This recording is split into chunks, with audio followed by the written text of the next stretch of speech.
Hello everyone, welcome to Radhika coaching classes. तो आज हम करने वाले हैं अपनी जो हमारी सीडीपी की सीरीज़ मैंने स्टार्ट की हुई है उसमें कराना तो ये पहले था, लेकिन चलो कोई बात नहीं। आज हम करेंगे इंट्रोडक्शन ऑफ साइकोलॉजी। ठीक है, कि साइकोलॉजी होती क्या है, चाइल्ड डेवलपमेंट हमारा क्या होता है। ठीक है, तो ऑल अबाउट हम साइकोलॉजी के बारे में पढ़ेंगे कि कौन कौन किस किस थ्योरी के कौन कौन फादर्स हैं, वो सारे हम लोग आज डिस्कस करने वाले हैं। तो सबसे पहले करते हैं इंट्रोडक्शन। इंट्रोडक्शन में क्या आता है कि साइकोलॉजी इंट्रोड्यूस कैसे हुई। तो आपका जो साइकोलॉजी वर्ड है ये आपका बना है साइकी प्लस लोगोस से, जिसमें जो साइकी है उसका मतलब होता है आपका आत्मा, और लोगोस का मतलब होता है स्टडी करना, यानी कि आत्मा का अध्ययन करना। ठीक है, तो आत्मा का अध्ययन करना, ये बात किसने बोली थी? ये बात बोली थी आपकी अरस्तु, प्लूटो और डेकार्ट ने। ये नाम आपने याद रखने हैं। ठीक है, कई बार पेपर में डायरेक्ट क्वेश्चन आता है कि आत्मा का अध्ययन था जो, वो किस किस ने बोला था। ठीक है, तो अब आत्मा का अध्ययन करना, अरस्तु, डेकार्ट और प्लूटो, इन तीनों ने बोला था कि आत्मा का अध्ययन करना ही हमारी साइकोलॉजी कहलाती है। लेकिन क्या आत्मा का अध्ययन किया जा सकता है ना? देखी है किसी ने आत्मा? नहीं, तो इसको भी क्या कर दिया गया? रिजेक्ट। तो आत्मा तो किसी ने ना देखी है ना, तो उसका अध्ययन हम कैसे कर सकते हैं? कैसे कर सकते हैं हम स्टडी आत्मा की? ठीक है, तो ये बात भी क्या हो गई थी, इसको भी रिजेक्ट कर दिया गया। फिर बोला गया कि जो हमारा साइकोलॉजी है वो क्या है? Study of mind.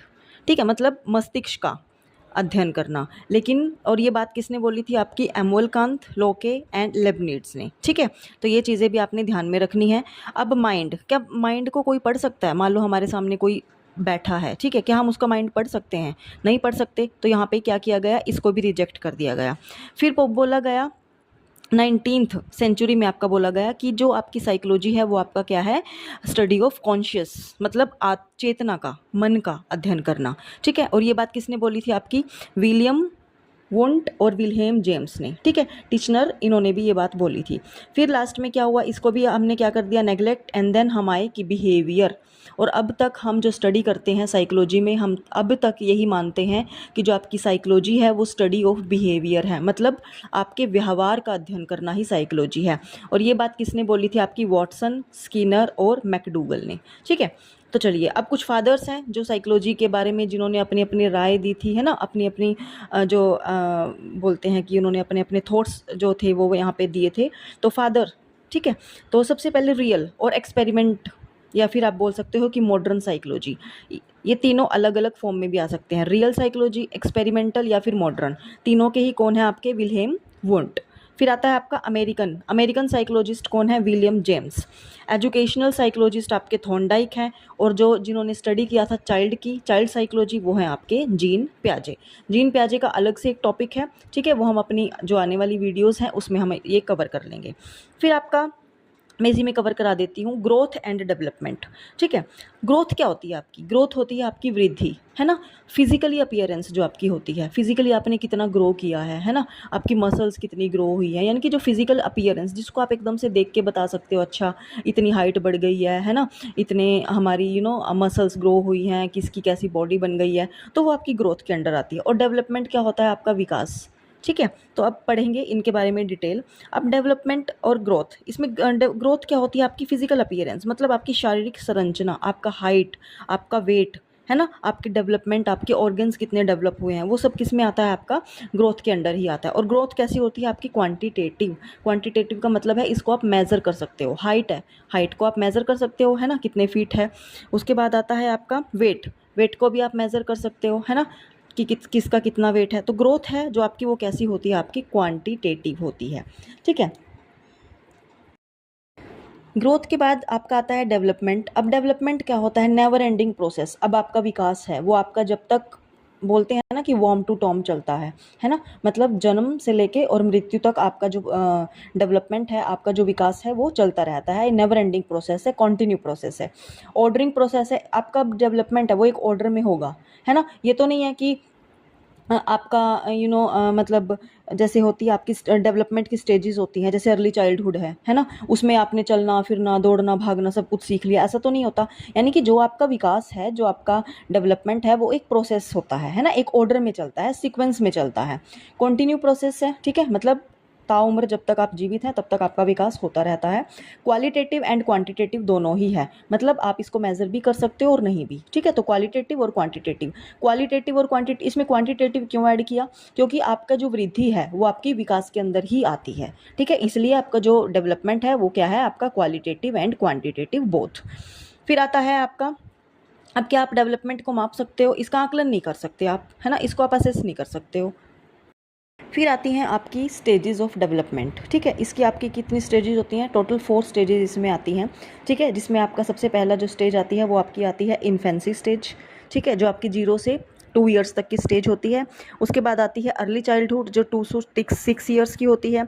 Letter childhood आती है जिसमें आपकी 6 to 11 ईयर्स की होती है। और देन आपकी आती है एडोलसेंस, ठीक है, जो आपकी 12 to 18 या 19 तक होती है। तो 0 to 2 ईयर्स।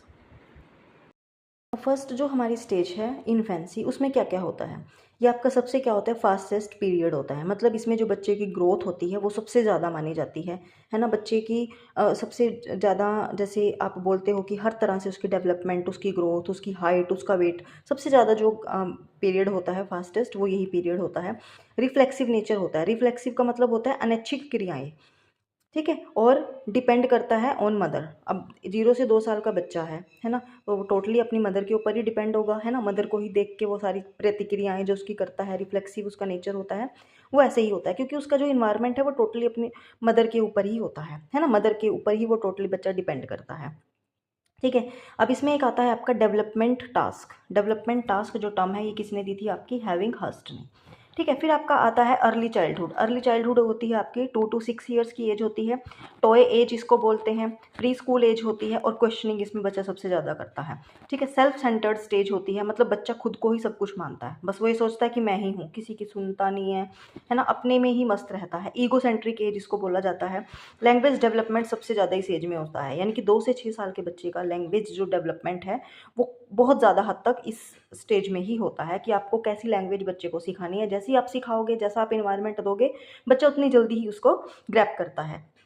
और जो 85% ब्रेन की डेवलपमेंट होती है वो इस स्टेज में हो जाती है बच्चे की, ठीक है। इसीलिए तो इसको सबसे ज़्यादा सेंसिटिव पीरियड माना जाता है, कि आपको बच्चे को किस तरीके से, कैसा उसको इन्वायरमेंट देना है, किस तरीके से आप मोल्ड करना है, तो वो इसी एज में आप बच्चे को कर सकते हो, ठीक है। लेटर चाइल्डहुड आपकी होती है 6 to 11 ईयर्स की होती है। एलिमेंट्री स्टेज इसको बोला जाता है। एलिमेंट्री क्यों बोलते हैं, क्योंकि ये स्कूल गोइंग एज होती है ना। 6 ईयर्स से का बच्चा स्कूल जाना स्टार्ट कर देता है, तो इसलिए इसको स्कूल गोइंग एज भी बोलते हैं। प्रॉब्लम एज इसी यही होती है आपकी। गैंग एज, बच्चा इसमें गैंग बनाता है ना, वो फ्रेंड सर्कल में रहना पसंद आता है उसको, तो इसलिए इसको गैंग एज बोलते हैं। डेवलपमेंट देयर पोटेंशियल, अपना मतलब उसकी कितनी कैपेसिटी है किसी चीज़ को करने की, उसका कितना पोटेंशियल है, स्ट्रेंथ है, वो इसी स्टेज में डेवलप होती है। और लेटेंसी स्टेज होती है। लेटेंसी स्टेज सिगमंड फ्रॉइड किसने दी थी आपकी, जो ये स्टेज है लेटेंसी, ये आपने ध्यान रखना, इंपॉर्टेंट पॉइंट है, ठीक है, कि लेटेंसी जो स्टेज है वो आपकी किसने दी थी, सिगमंड फ्रॉइड ने दी थी। फिर आती है आपकी एडोलसेंस। एडोलसेंस का अलग से एक टॉपिक है, अलग से इसका एक क्लास मैं बनाऊंगी, ठीक है।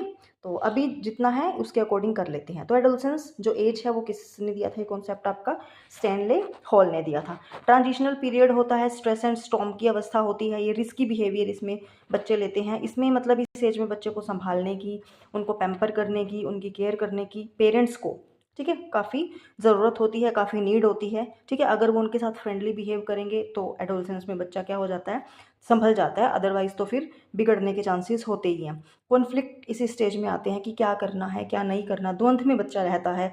फ्यूचर को लेकर वो थोड़ी परेशानी में आ जाता है, क्योंकि इस स्टेज में स्कूल उसका कंप्लीट हो जाती है 12th, तो उसके बाद उसको फ्यूचर के बारे में भी सोचना पड़ता है ना।